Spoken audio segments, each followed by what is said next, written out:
Bonjour à tous, dans la cybersécurité nous allons voir un autre type d'attaque, le vol de données.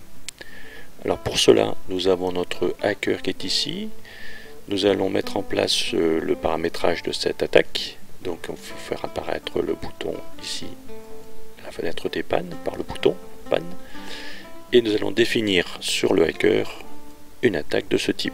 Voilà, donc on va clique sur définir, on choisit actif et surtout on choisit vol de données. Voilà, précédemment, dans la vidéo précédente, nous avons vu pour le ransomware que nous avons agi par le serveur mail. Ici, on pourrait faire la même chose. On va faire en sorte de simuler l'exploitation d'une faille de sécurité.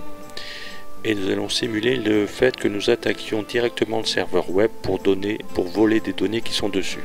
Donc pour cela, on va indiquer la cible de notre attaque, de notre faille de sécurité. On va donc dire que c'est le 204.1.1.2. Voilà, et simplement on va exploiter une faille de sécurité comme était présente par exemple dans l'application de LogJ qui permettait d'exploiter des logs et qui a été révélée il y a quelques mois de ça, et qui donc a été la source d'une faille de sécurité importante.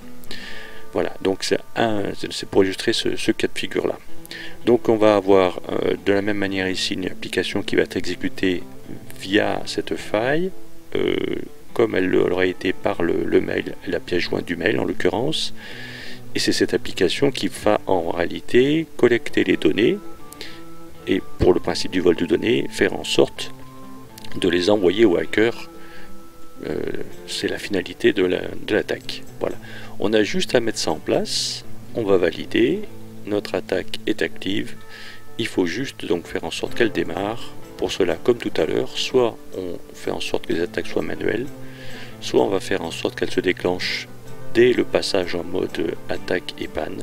C'est ce qu'on va faire. On va donc désactiver cette option là et on va lancer le mode attaque et panne. Notre hacker passe à l'attaque, il envoie donc il envoie donc son attaque. On vient de voir ici, l'attaque a eu lieu. Évidemment, sur la machine cible, on ne s'en rend pas compte, on va dire, sauf quand il y aura éventuellement un chantage où on verra les données apparaître sur le dark web par exemple. Mais voilà comment ça se passe. Le pirate a exploité une faille de sécurité, il récupère des données. De quelle manière? Et bien simplement l'application envoie les documents, les fichiers au hacker de manière équivalente à un FTP, et le pirate les détient de cette manière là. Donc régulièrement, ici on va avoir quelques envois qui vont illustrer, puisque c'est pas simplement une seule fois. Rien n'empêche, une fois que le pirate est dans la machine, qu'il récupère régulièrement les données du serveur pour les obtenir, et donc éventuellement les vendre derrière, faire un chantage contre une rançon, etc. Après, je vais dire que toutes les possibilités sont présentes. Voilà ce qui se passe pour le pirate sur une machine faillible. On peut faire en sorte que la machine se protège, tout simplement en faisant quoi? En éliminant la faille de sécurité, tout comme tout à l'heure, quand on avait l'attaque par une pièce jointe, il faut simplement éduquer les personnes à ne pas cliquer sur une pièce jointe. Ici, il n'y a pas d'intervention humaine, mais il faut faire en sorte que la faille de sécurité soit absente. Donc pour cela, il faut se mettre sur la machine ici, faire en sorte de choisir l'option maintenir à jour. Ça veut dire concrètement se tenir au courant et appliquer les patchs de sécurité, les mises à jour sur la machine régulièrement, le plus régulièrement possible.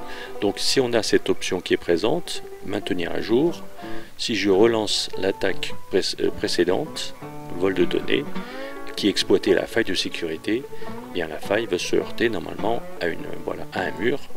Il y a un échec, la faille a été corrigée et donc le hacker ne peut plus s'introduire de cette manière-là sur la machine cible. De la même manière que si on ne clique pas sur une pièce jointe litigieuse, il ne pourra pas s'introduire dans la machine d'un utilisateur non plus. Voilà, ça illustre le vol de données dans ce cadre-là.